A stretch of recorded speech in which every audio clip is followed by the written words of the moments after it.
Hello welcome to Sahasra's cute spark channel. మేమైతే మైసూర్ ప్యాలెస్కి వచ్చేసాము. So మన లాస్ట్ వీడియో చూసినట్టయితే నేను బెంగళూరు నుంచి మైసూర్కి వచ్చే జర్నీ మొత్తం ఎలా ఉంది, ఎలా ఎంజాయ్ చేసాము అదంతా పెట్టాను. సో వీడియో లెంగ్త్ ఎక్కువ అయిపోవడం వల్ల అది అక్కడికి స్టాప్ చేశాను. సో ఇప్పుడు మైసూర్ ప్యాలెస్లోకి ఎంటర్ అయిన తర్వాత ఇన్ డీటెయిల్గా ప్యాలెస్ గురించి అయితే చాలా ఎక్స్ప్లోర్ చేసాము, లోపల ఉన్నదంతా కూడా. సో ఇంకెందుకు ఆలస్యం, మనం వెంటనే వీడియోలోకి వెళ్ళిపోదాం. Let's go to the video.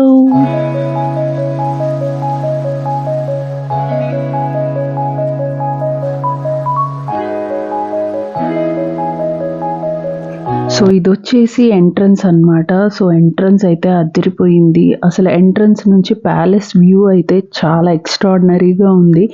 ఆ ఆర్కిటెక్చర్ కానీ, ఆ మెయింటెనెన్స్ కానీ అంతా చాలా చాలా బాగుంది. సో లోపల అంటే అడల్ట్స్కి ఇంత, చిల్డ్రన్కి ఇంత అని టికెట్ ప్రైస్ పెట్టారు. సో మేము లోపలికి అయితే వెళ్ళిపోయాము. లోపలికి వెళ్ళిన తర్వాత టికెట్స్ తీసుకున్నాము. సో టికెట్స్ తీసుకున్న దగ్గరే యాక్చువల్గా షూస్ కానీ చెప్పులు కానీ అలౌ లేదనమాట. సో అక్కడే చెప్పులు అవి పెట్టేసి మేము లోపల ప్యాలెస్ని ఎక్స్ప్లోర్ చేయడానికి లోపలికి వెళ్ళాం అనమాట.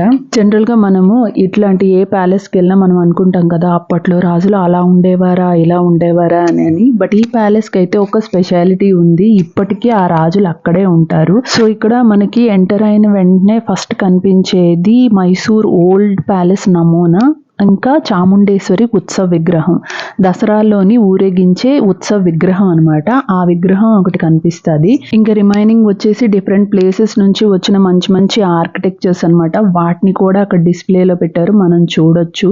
ఇది వచ్చేసి బంగారు అంబారి అనమాట. సో చాముండేశ్వరి ఉత్సవ విగ్రహం ఉంది కదా, ఆ విగ్రహాన్ని ఈ బంగారు అంబారీలోని ఊరేగిస్తారనమాట దసరా టైంలో. ఈ బంగారు అంబారీని అరౌండ్ 2.7 kgs గోల్డ్ తోటి తయారు చేశారట. నెక్స్ట్ వచ్చేసి ఏనుగు, ఇదైతే రియల్ ఏనుగు అంట. ఆ ఏనుగుని వేటాడి దాన్ని ఏవో సమ్ కెమికల్స్ అప్లై చేసి మెయింటైన్ చేస్తారంట ఎవ్రీ ఇయర్. సో ఇది వచ్చేసి రియల్ ఏనుగు. యాక్చువల్గా ఈ ప్యాలెస్ హిస్టరీ వచ్చేసి ఏంటి అంటే, కృష్ణరాజ్ వడియార్ అనే ఆయన దీన్ని ఎస్టాబ్లిష్ చేశారు. సో 40 acresలో ఈ ప్యాలెస్ ఉంటుందన్నమాట. ప్రజెంట్ వచ్చేసి యుధివీర్ త్రిషికా వడియార్ వీళ్ళ అఫీషియల్ రెసిడెన్స్ వచ్చేసి మన మైసూర్ ప్యాలెస్ అనమాట. సో మనకి కేవలం చూపించేది ఓన్లీ 1/4 పార్ట్ ఆఫ్ ప్యాలెస్ అనమాట. 3/4 ప్యాలెస్లో వాళ్ళు రెసిడెన్స్ అంటే వాళ్ళు ఉంటున్నారు అక్కడ. ఈ ప్యాలెస్ వచ్చేసి ఏంటి అంటే మన శక్తిపీఠాల్లో ఒకటైన చాముండేశ్వరి ఆలయానికి చాలా దగ్గరగా ఉంటుంది. సో అందుకని వీళ్ళు దసరా ఉత్సవాలు కానీ అవన్నీ చాలా బాగా చేసి చాలా బాగా చాముండేశ్వరి దేవిని కొలుస్తారనమాట. ప్యాలెస్లో మెయిన్ అట్రాక్షన్ వచ్చేసి ఈ పెయింటింగ్స్ అనమాట. ఈ పెయింటింగ్స్ నిజంగా లైఫ్ ఉంటుంది. ఇవి కూడా యాక్చువల్గా అక్కడ ఆ ఉత్సవాలు జరిగే టైంలో ప్రతి మనిషిని, ఏనుగుని, ప్రతి ఎవ్రీ డీటెయిల్గా పెయింటింగ్ చేశారనమాట. ఇంకొచ్చేస్తే ఆ రాజవంశీకులు, ఆ వడియార్స్ ఎవరెవరైతే ఉన్నారో వాళ్ళందరి పెయింటింగ్స్ కూడా పెట్టారు. ఇక్కడ నేను మెయిన్ అబ్జర్వ్ చేసిందంటే, ఇప్పుడు మనం ప్రెజెంట్ యూజ్ చేస్తున్న ట్రెండింగ్లో ఉన్న జ్యువెలరీ అంతా వాళ్ళు అప్పుడే పెట్టేసుకున్నారనమాట. ఇప్పుడు మనకి ప్రెజెంట్ ట్రెండింగ్లో ఉన్న సాట్లాడ హారం ఉంది కదా, ఆ హారం ఆ ఫొటోస్లో నాకు కనబడంగానే ఆశ్చర్యంగా అనిపించింది. అలాగే ఆ మొత్తం ఫొటోస్లో కూడా సారీస్ కింద అరేంజ్ చేసే స్టైల్ అయితే నాకు చాలా ఎక్స్ట్రాడినరీగా అనిపించింది. అబ్బా, అప్పట్లోనే వాళ్ళకి అంత ట్రెండింగ్లో ఉన్నారా అని. ఇక్కడ ఈ రాణీలు వేసుకున్న వడ్డానాలు అయితే చాలా యూనిక్ స్టైల్లో ఉన్నాయి. ఇప్పుడు ప్రెజెంట్ త్రిషికా వడియార్ కూడా అదే స్టైల్లో వడ్డానం వేసుకొని ఆ జ్యువెలరీ వేసుకొని కనిపిస్తారనమాట మనకి. ఈ ప్యాలెస్ మొత్తం మనకి గంధపు చెక్కలతోని, రోజ్ వుడ్తోని, ఏనుగు దంతాలతోని, అక్కడక్కడ సిల్వర్ డోర్స్, ఇంకా లోపల మనకి చూపించరు కానీ గోల్డ్ అలాంటి ఎన్నో ఎక్స్పెన్సివ్ మెటీరియల్తోని డిజైన్ చేశారనమాట. అందుకే మేబీ అంత బ్యూటిఫుల్గా ఉంది. అండ్ లోపల ఆ డోమ్స్ కానీ అవన్నీ ఆర్కిటెక్చర్ అయితే ఇంకా అడగొద్దు, అసలు ఎక్స్ట్రాడినరీ. రాజుల్లాగా ఇలాగే బ్రతకాలరా బాబు అనిపించే అంత ఎక్స్ట్రాడినరీగా ఉంటాయి. ఇంకా నెక్స్ట్ ఇదొచ్చేసి రాజువి సింహాసనాలు, అద్దాలు, ఏనుగు దంతాలతో అద్దాలు, వెండి సింహాసనాలు ఇవన్నీ ఎగ్జిబిషన్కి పెట్టారు. రాజు తలుచుకుంటే దెబ్బలకు కరువా అనిపించింది నాకు ఇవి చూడగానే. రాజులు, రాజప్రసాదాలు సినిమాల్లో చూడడమే తప్ప రియల్ లైఫ్లో ఎప్పుడూ చూడలేదు. ఇది చూసినప్పుడైతే నేను చాలా థ్రిల్లింగ్గా ఫీల్ అయ్యాను. మనకి సినిమాల్లో చూపిస్తారు కదా, రాణీలు పైన ఉంటారు, ఏం జరిగినా పైన అక్కడ నుంచి ఆ తెరల వెనకాతల నుంచి అన్నీ చూస్తారు కదా, ఈవెన్ స్పోర్ట్స్ అయినా రాజసభలైనా అవి కూడా పైన ఉన్నాయన్నమాట. వాటిని చూసి కూడా నేను భలే థ్రిల్లింగ్గా ఫీల్ అయ్యాను. నాకైతే బాగా నచ్చింది అది. అసలు ఈ ప్యాలెస్లో అయితే చాలా సీక్రెట్ ప్లేసెస్ ఉన్నాయట, చాలా స్వరంగాలు ఉన్నాయట. ఆ స్వరంగాల నుంచి ఎక్కడెక్కడికో వెళ్ళిపోవచ్చట, ఎక్కడెక్కడికో దారులు ఉన్నాయి అని చెప్పారు.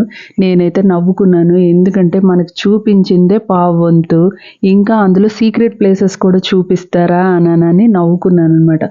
సో బేసిక్గా మనం చూసేది పైన ఆర్కిటెక్చరే. సో ఈ ప్యాలెస్లో టోటల్గా 340 రూమ్స్ ఉన్నాయంట. సో మనకు అవన్నీ ఏం చూపించరు, ఓన్లీ పైన ఆర్కిటెక్చర్ 1/4 మనం చూస్తాం అంతే. రిమైనింగ్ అంతా కూడాను అఫీషియల్గా వాళ్ళు ఉంటారు, రాజులు వాళ్ళు ఉంటారు. ఈ వడియార్లు తలక జనరేషన్స్ ఉంటాయన్నమాట.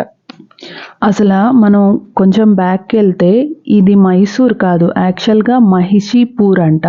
మహిషీపూర్ నుంచి మహిసూర్ అని వచ్చిందట. అది కాస్త బ్రిటిష్ వాళ్ళ నోట్లో నాని మైసూర్ అయిందట. బట్ యాక్చువల్ పేరు వచ్చి మహిసూర్ అంట. ఇవేమో సిల్వర్ డోర్స్ అన్నమాట, చాలా బాగున్నాయి.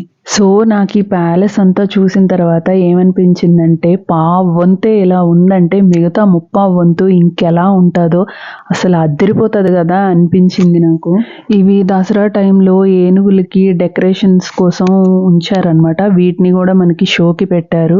సో దసరా టైంలో ఏనుగులకి ఇలా అలంకారం చేసి వాటిని ఊరేగింపుగా తీసుకెళ్తారనమాట. సో ఇది కూడా చాలా బాగా అనిపించింది నాకు. సో ఇదండి మైసూర్ ప్యాలెస్ టూర్. ఇక్కడితో అయితే మైసూర్ ప్యాలెస్ టూర్ అయితే అయిపోయింది. అప్పటికి మాకు లంచ్ టైం అయింది. సో లంచ్ చేసిన తర్వాత మేము చాముండేశ్వరి టెంపుల్కి వెళ్ళాము. ఇంకా అదే కాకుండా మైసూర్ సిల్క్ సారీస్ అక్కడ చాలా ఫేమస్ అన్నమాట.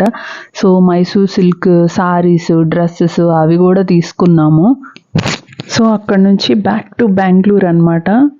So this is all about Mysore palace video. మళ్ళీ ఇంకో మంచి వీడియోతో కలుద్దాం. అంతవరకు బాయ్.